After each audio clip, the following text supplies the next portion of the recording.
I still remember the day like it was yesterday.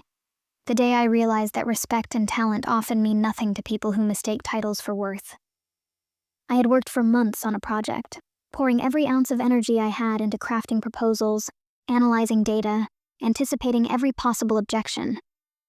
I stayed late, skipped lunch, ran endless simulations, and double-checked every number until it made sense not just on paper, but in the minds of those who made decisions. I thought my dedication mattered. I was wrong. The meeting was scheduled for 10 a.m., in a conference room that smelled faintly of stale coffee and overused carpet. I entered, stack of carefully prepared reports in hand, ready to present what I knew would improve the company's bottom line. They were waiting, HR and a few mid-level managers with perfectly pressed suits and self-important expressions. One of them glanced at my papers as if I had brought garbage. That small motion, so subtle, hit me like a physical shove. "Thank you for your effort," one of them said, smiling in a way that made my stomach turn. "But we don't negotiate with junior staff." Those words didn't just sting. They shattered something inside me. The meeting room spun for a moment as the air seemed to thicken. Months of work, ideas, and strategy, dismissed in 6 small, cruel words. I wanted to scream, to tell them that my proposals could save millions, that I had insights they didn't even consider, that ignoring me was a mistake they couldn't afford. But I couldn't. Not then. Instead, I nodded politely, gathered my papers, and left. I walked down the hallway as my heart pounded and my hands shook. Every step felt heavier than the last. I heard faint laughter behind me, probably jokes about how ambitious juniors were always so dramatic. That thought alone fueled a fire that I didn't yet know how to channel. I left the building, keeping my head down, hiding my rage behind a neutral expression, because I realized something terrifying. There was no way to fight them at that moment. I had no leverage, no authority, nothing but my anger. And anger, I reminded myself, was patient. For weeks afterward, I replayed the moment over and over in my mind. I studied every expression, every phrase, every pause. I remembered the way the HR manager tapped her pen, like she owned the world. The way the director leaned back in his chair, smug, convinced that I would never have the power to challenge them. And the way I had smiled, nodded, and walked out, all the while thinking, one day, everything would change. I started small, in subtle ways. I took note of their habits, their decisions, their weaknesses. I quietly documented errors, oversights, and moments of arrogance. I networked outside the company, met clients who had once been frustrated by their inflexibility, and remembered every name, every slight, every dismissal. I wasn't just hurt, I was calculating. Every insult, every dismissive gesture was fuel for a plan that would one day bring the house down. I tell you this not to boast, but to set the stage. This wasn't a story about leaving a job. It was about awakening something inside me, something slow-burning and relentless. I was no longer just a junior staffer with ideas no one would hear. I was a force waiting for the right moment, biding my time until I could step back into that same office, not with papers, not with presentations, but with power they could not ignore. And that moment was coming. After I walked out of that meeting, I didn't scream. I didn't storm back in. I did something more dangerous. I became quietly deliberate. The humiliation didn't make me reckless. It made me precise. I understood then that I couldn't beat people who held titles with the same tools I'd used inside the company. I needed leverage, relationships, and a reputation so clean and sharp it would cut through their complacency. I took an offer from a rival firm the week after. On paper it looked lateral. In reality, it was the perfect vantage point. I told myself the move was for my career, and that was true. But it was also a way to rebuild in plain sight. I learned to speak their language, cap tables, earnouts, diligence checklists. But I kept the part of me that noticed what others missed. The small, consistent choices that reveal real intent. While they relied on process and precedent, I focused on people. I spent my mornings in coffee shops with junior analysts and my evenings at dim networking events listening more than talking. I wrote follow-up emails no one expected. I delivered materials that anticipated questions before they were asked. Slowly, quietly, I built a ledger of trust. At the rival firm, I cut my teeth on tough deals and sharper egos. I didn't chase titles, I chased outcomes. I learned how to map influence. Which partner's opinion tilted a boardroom, which in-house counsel folded under pressure, which client would walk at the first sign of rigidity. I learned how to make my expertise feel indispensable without shouting about it. People began to call me when their own teams failed to see the nuance. They started to trust the voice that had once been dismissed as too junior to matter. All the while, I kept my old company's missteps in my mental file. I cataloged patterns. An HR playbook that favored box checking over nuance, a legal team that moved slowly when speed was needed, a board that mistook stability for competence. I documented missed deadlines, sloppy disclosures, and a culture that prized hierarchy over talent. That record wasn't vindictive, it was forensic. Every oversight was a thread I could pull when the time came. Opportunity came the way it always does, messy and disguised as a problem. One of the old firm's largest clients was wobbling, threatened by a poorly structured carve-out and a leadership team that had grown comfortable. They wanted a cleaner, smarter path, someone who knew both the numbers and the internal politics. I had both. I also had something they didn't, a first-hand understanding of where the company's controls would break under pressure. I pitched a solution that wasn't just a spreadsheet or a slide deck. It was a roadmap that anticipated their legal landmines, soothed their anxious board members, and preserved the client's reputation. They didn't care that I used to work for the other company. They cared that I could make the nightmare disappear. The first meeting with that client felt like a small act of reclamation. I wasn't the junior employee holding a binder anymore. I was the person they trusted to fix things. I walked into their room with a dossier in my hand and a quiet confidence in my chest that had nothing to do with vanity. It had been earned.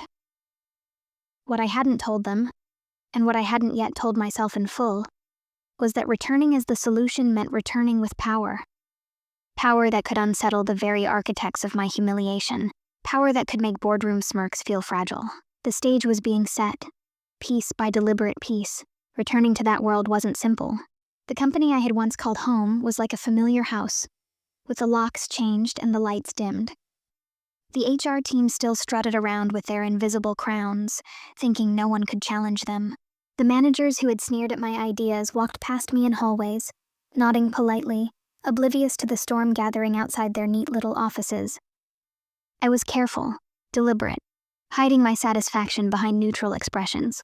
They had underestimated me once. They would not underestimate me again. The client meetings became my battlefield. Every email I wrote, every proposal I presented was a small surgical strike. I listened more than I spoke, nodded more than I argued, and made the company's weaknesses glaringly obvious without saying a word directly. I could see the unease in their eyes as I brought up risks they hadn't mitigated, documents they hadn't prepared, and opportunities they had wasted. I wasn't attacking them. I was exposing their own incompetence through truth, calm and undeniable. But this wasn't just about proving them wrong. It was about reclaiming control. Every misstep, every delayed response, every arrogance-fueled decision they had made years ago was now visible to the client. I didn't have to point fingers. Their failure to act responsibly spoke for itself. The client's questions became sharper, more pointed, and I guided them toward the answers they deserved. Answers that inevitably highlighted the gaps left by the very people who had dismissed me. Meanwhile, whispers started circulating inside the company. The HR manager who had laughed at me now had her credibility subtly questioned. A partner who once ignored my suggestions started to look over documents twice, unsure if they could trust the processes they had long taken for granted. I wasn't in their offices, but my presence was a ghost in every decision, every risk assessment, every client call. The tension grew with each meeting. I could feel it in the room when a client asked for clarification about a clause the old firm had buried in fine print. I could see the flicker of panic behind the HR manager's composed mask. Every miscalculation, every oversight, became ammunition in a battle they didn't even know had begun. And yet, I had to remain patient. I couldn't rush it. I couldn't reveal that I was the junior employee they had dismissed years ago. That would ruin the strategy. My revenge depended on timing. I was planting seeds, and I had to let them grow into something undeniable before the final harvest. At night, I reviewed every meeting, every email, every client interaction. I traced the threads of influence, noting who held sway over decisions and where the cracks could be widened. I wasn't just building trust with the client. I was building a blueprint for dismantling the arrogance that had once humiliated me. The most dangerous part was pretending neutrality while watching their empire wobble. Smiles, nods, polite small talk, all masks over a simmering thrill. I felt no joy in their anxiety, only a cold satisfaction in the inevitability of it. They had underestimated me, and now the same junior staffer they had dismissed had returned, invisible yet omnipresent, orchestrating a collapse they didn't even see coming. And that was the cruelest. Sweetest part I hadn't even struck yet. This was just the beginning. I should have known it wouldn't be easy. People like them never take being outmaneuvered quietly. The moment they realized someone from outside, and someone with an intimate knowledge of their failures, was influencing their clients, the attacks began. Not openly, of course. They were too skilled at maintaining appearances for that. No, it was subtle. Poison in the form of whispered doubts, misfiled documents, delayed responses, and half-truths slipped into boardroom conversations. The first time I noticed, I almost underestimated it. A key contract clause that had been agreed upon in our meeting appeared mysteriously altered in their internal system. The client noticed, naturally, and called me to clarify. I remained calm, assured, guiding them back to the original agreement, but my mind raced. Someone had tampered with the work, someone who knew exactly how to make me look sloppy without raising alarm, and that was the first dagger. Emails that I had sent, clearly and concisely, were met with misinterpretation. My suggestions to streamline processes were suddenly questioned. I heard rumors that the HR manager had told others I was overstepping boundaries and trying to take credit for things beyond my role. It was laughable if it weren't so dangerous. I had anticipated resistance, but betrayal disguised as strategy is always the most painful. I had trusted the rules of engagement, the corporate etiquette, and they had broken them behind closed doors. Even more disorienting was the subtle attempt to isolate me from the client. My direct access was challenged. Meetings I had been promised were suddenly rescheduled. Phone calls were ignored or redirected. I watched them try to create doubt, to make me question my own competence, to force me into mistakes. But I wasn't fragile. Every obstacle they threw at me only sharpened my focus. Their betrayal, their attempts to control the narrative, revealed more than it hid. Then came the personal attack. A senior manager who had once belittled my presentations now tried to take credit for a solution I had designed for the client. During a video conference, he presented my work as his own, framing it as an idea that had emerged internally and casually leaving my contributions unmentioned. The client, who had begun trusting me implicitly, noticed immediately. Their subtle looks of confusion and raised eyebrows made my stomach twist. Not with fear, but with a fierce, controlled rage. The worst part was realizing how thoroughly they had underestimated me. They believed I would crumble under pressure. They believed that a junior staffer, dismissed years ago, couldn't possibly pose a threat now. Every smear, every manipulation, every whisper intended to humiliate or destabilize me only proved how blind they were to my presence. I wasn't just surviving their attacks, I was documenting them. Every email, every call, every misstep was a record. A ledger of betrayal I could use to expose them when the time came. Even those closest to me in the rival firm noticed the tension. "They're playing dirty," one mentor said quietly. I nodded, but I didn't reveal the full extent. Strategy demanded patience. If I reacted too soon, if I revealed the depth of my awareness, I would spoil the ultimate plan. Patience, I reminded myself, was more powerful than anger. Every moment of betrayal was an opportunity. Every insult an investment in the eventual reckoning. By the end of that month, the environment had shifted. My former company was on edge. The HR manager looked flustered in meetings, defensive in emails, constantly checking what had been sent or received. The senior managers were trying to cover tracks, retracing steps to ensure no one noticed the cracks I had begun to expose. But cracks they were. They couldn't fix what I had begun to unravel. Their betrayal had painted them into a corner, and they didn't even realize it. And in the silence after the chaos, I began to smile. Because while they thought they were sabotaging me, I was orchestrating my return, not as a junior staffer, not as a powerless employee, but as a force they could neither ignore nor contain. Every act of betrayal was feeding the strategy. Every attempt to undermine me was cementing the foundation of the plan that would finally bring their empire to its knees. They had played dirty. Yes, but they didn't know the rules of the game I had been preparing for years. And when I moved, it wouldn't just be a victory. It would be an undeniable reckoning. I knew the moment for blunt force had passed. This wasn't a movie where you storm the building and shout your truth into a microphone. This was finance, law, and reputation. Slow, surgical instruments that cut deeper than rage. My plan had to be elegant, legal, and irreversible. So I built it like a deal. Structure, milestones, contingencies. First, I finished the ledger. For months, I had been quietly collecting everything. Emails that showed careless red lines. Memos that contradicted public statements. Meeting minutes that omitted key disclosures. And versions of contracts with dates that didn't match the timeline they'd told clients. I cross-checked attachments, pulled metadata, and created a folder that read like an indictment. Nothing inflammatory, just plain facts presented in plain order. Facts don't scream. They accumulate weight. Second, I aligned allies. Revenge is lonely if you try to do it alone. I reached out to the people who mattered. The client who trusted me. A compliance officer at a bank who hated sloppy governance. And an external auditor who privately commented on the same discrepancies I'd found. I never lied or misrepresented. I showed them the ledger and asked one simple question. Do you see what I see? When professionals see patterns backed by documents, they act. Slowly, a coalition formed, quiet, skeptical, and powerful. Third, I created leverage.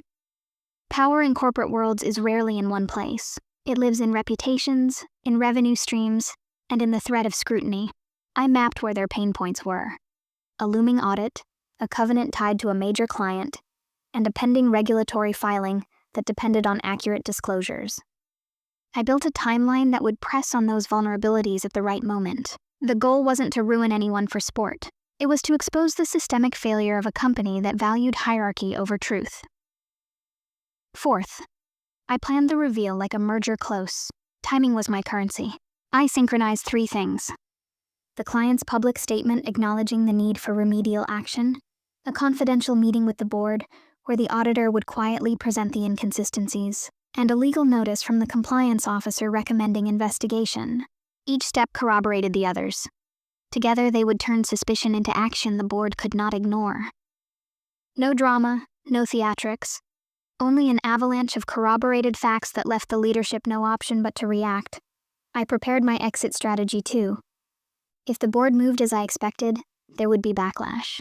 They might try to spin, litigate, or smear, so I set up safe channels, encrypted copies of my ledger with trusted lawyers, a sealed whistleblower submission to the regulator if internal remediation failed, and a backup plan to brief a respected industry journalist should the company respond with lies. My objective was accountability, not publicity, but I'd learned how narratives shape outcomes. If they chose deflection, the truth would find a platform that couldn't be ignored. There were psychological moves as well.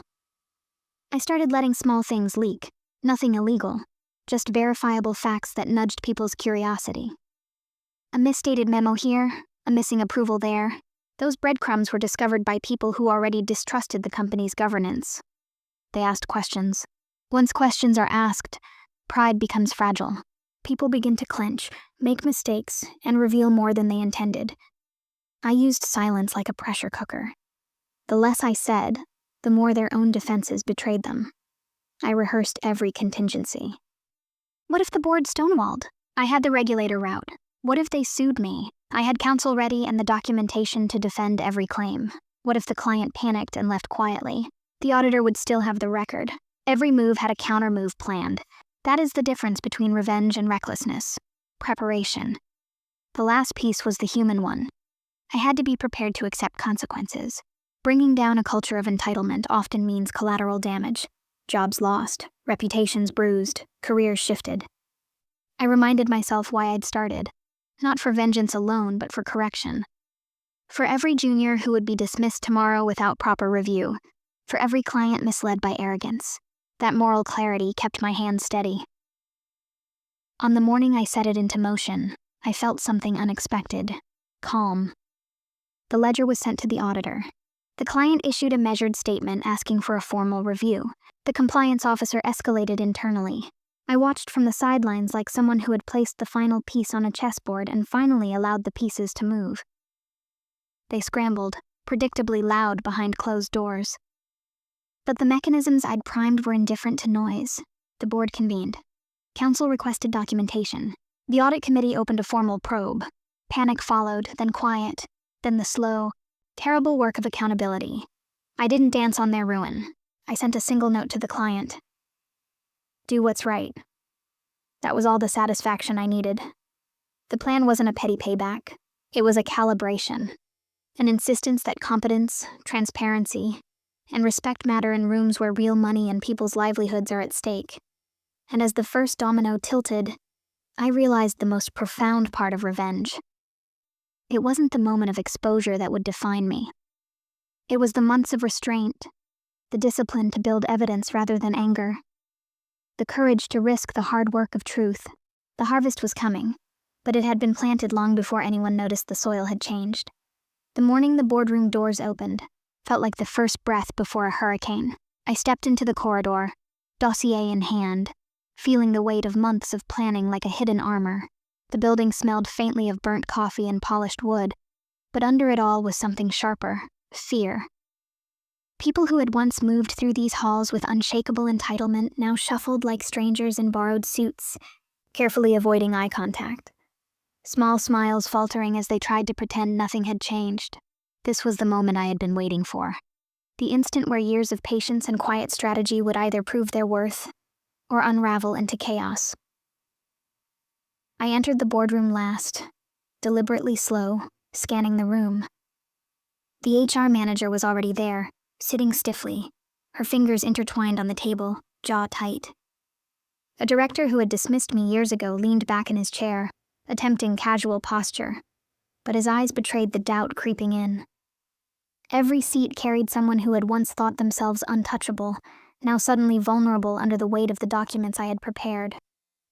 And I sat there quietly invisible to most, yet holding the most potent weapon anyone could wield in a room full of pride. Truth. The chairman began with his usual rehearsed words, platitudes about stability, continuity, and the importance of reputation. But the air was different now. His words fell flat, echoing off walls that had witnessed too much arrogance. The auditor slid a slim stack of pages across the table without comment, letting the silence speak for itself. It was deliberate. Facts, once presented, have a language all their own, indifferent to excuses or authority. The room stilled, attuned to the rhythm of evidence, every line item, every date, every alteration silently calling out the errors, the oversights, the patterns of carelessness. I watched them carefully. The HR manager's hand trembled as she glanced at a highlighted page showing her memo altered without approval. A partner who had always claimed unshakable judgment sat frozen, eyes fixed on the floor, his defenses failing under the simple weight of truth. And the director, who had so casually told me we didn't negotiate with junior staff, tried to form words that carried authority, but they fell into thin air. The ledger I had prepared, the months of quiet, meticulous work, spoke for me. No emotion, no drama, just irrefutable evidence that could not be argued away. The auditor's voice cut through the tension, calm and precise, reading discrepancies aloud with surgical care. Missing approvals, contradictory emails, misdated internal documents. The beauty of it was in its simplicity. Each revelation was a small scalpel slice, exposing failures that had been dismissed for years. They tried to respond, stammering explanations about oversight, human error, and process gaps. But patterns are louder than excuses. The more they spoke, the clearer it became. This was not a single mistake, but a systemic failure. I noticed a subtle shift in the client's legal counsel, seated beside me. Their eyes flicked between the documents and the board members. A silent signal passing through that acknowledgement had begun. Even without words, the room felt smaller, the walls tighter, the air heavier. Every defensive movement, every subtle flinch, every attempt to regain composure only revealed more cracks in the armor they had once worn so confidently. When the HR manager's name came up in connection to altered communications, she tried procedural defenses, citing policy and protocol. But procedure is meaningless when it's been weaponized to hide incompetence. You could see her confidence drain as reality settled in. The director attempted to redirect blame to technical errors and human oversight, but his words only highlighted how far their systems had decayed under arrogance. By the time the chairman called a recess to gather his thoughts, the room had transformed from a theater of authority into a quiet tribunal of facts. Whispers began circulating, barely audible, as panic replaced overconfidence. Emails were quietly checked, phone screens glanced at nervously, and even the most seasoned executives were forced to reconsider every past decision in light of the documentation laid bare. I didn't gloat. I didn't raise my voice. My presence was measured, silent, yet every subtle glance and unspoken observation worked in tandem with the documents in my dossier. The first domino had fallen, and everyone in the room could feel the tremor beneath their polished veneer. The reckoning had begun, not in noise or fury, but in the steady, relentless pressure of undeniable truth. And in that silence, I realized something profound. Patience, strategy, and meticulous preparation had transformed humiliation into leverage, invisibility into influence, and years of dismissal into a moment of irreversible clarity. The storm had arrived. The harvest was set to begin. The chaos after the boardroom session was quiet but relentless. Emails pinged, phone calls came in rapid succession, and the building thrummed with nervous energy. Executives who had once walked with certainty now moved like shadows, cautious and unsure. The HR manager, once untouchable, was placed on administrative leave. The director resigned quietly, citing personal reasons, though everyone knew the truth. The partner who had tried to claim my work as his own negotiated a soft exit. The room was empty of smugness. It had been replaced with calculation, fear, and the dawning realization that their arrogance had consequences. The client stayed, cautiously watching the changes unfold, and the regulator began a formal review. Processes were restructured, approvals audited, and a whistleblower channel established. The company had been forced to confront systemic failures it had ignored for years. Every oversight, every manipulation, every dismissal of talent had created a web that could no longer hold. I watched it all unfold from a distance, silent and detached. I had not sought revenge for spectacle. I had sought correction. Careers had been disrupted, yes, but the junior staffers now had a voice. The client had protection, and transparency had been enforced. My own reputation had risen quietly. Offers came from firms that respected my strategic mind and integrity. In private moments, I allowed myself a fleeting satisfaction. The ledger, the months of preparation, the patience, it had all worked. I had turned humiliation into leverage, invisibility into authority, and dismissal into a reckoning. Yet I also knew the cost. Change rarely comes without collateral, and accountability is never painless. As I stepped away from the company that had once dismissed me, I carried a quiet understanding. True power is patience, knowledge, and the courage to act at the precise moment. The storm had passed, but the ripple of its consequences would continue long after my exit. Humiliation can break a person, or it can teach patience, strategy, and the power of preparation. I learned that being dismissed doesn't mean being powerless. Influence isn't about titles or ego. It's about knowledge, timing, and quiet persistence. The people who underestimated me thought they were untouchable, but truth and evidence have a force all their own. I didn't seek revenge for pride. I sought accountability. Systems had to change, mistakes had to be corrected, and voices that had been ignored needed to be heard. In the end, the humiliation I once carried became the blueprint for transformation. Sometimes the most satisfying victories aren't loud or public. They're precise, calculated, and irreversible.